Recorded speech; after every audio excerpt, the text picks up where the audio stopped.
Have you ever stopped to ask yourself what makes a man really strong? A man with strength to tackle all the things that come at him in life? We know that we can and should exercise, but when we exercise, that only gives us one kind of strength. Unfortunately, having great strength physically does not give us great strength emotionally. What we need as men in this world is emotional strength. And emotional strength only comes from being strong spiritually. Because we are men, genuine men, we have emotions. We feel things. Things touch us, things tempt us, things trap us. That's only natural, that things would touch us, tempt us, and test us, and trap us. So, how do we develop the strength to not fall for the things that make us weak on the inside and give us regrets, making us wish we were stronger, making us wish we had more power over those things?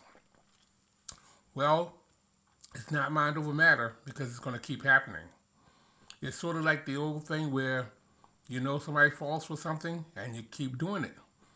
It happens in sports. It happens everywhere. In warfare, it happens. If you know a weakness, if you can exploit your enemy's weakness and keep causing that enemy to trap and trick himself, then you got him. Well, if we read Ephesians in the life book, the manual of life called our Bible, in the 6th chapter of Ephesians, there's a list of spiritual armaments, and they cover all parts of the body. For example, the helmet is about your thoughts, the things that come in your mind, the breastplate of righteousness. You need to protect your heart against unrighteous thoughts. But after having used all of that, you know a man can be fully equipped with armament and weapons, but not have the inner strength to rely on them.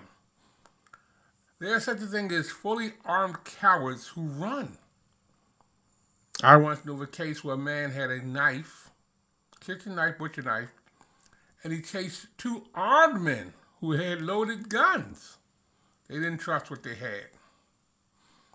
You have within you, as a son of God, you have the Spirit of God, which is the most powerful force in the universe. That's where your strength comes from. Your strength comes from being strong in, resting in. That's what that word in the Lord means. It means you're resting in the Lord. It means you have taken up a fixed position in your faith, and you won't move. You won't retreat. You won't jump forward, but you stand fast. It also means a relationship of rest. You can't be spooked into doing something that you regret.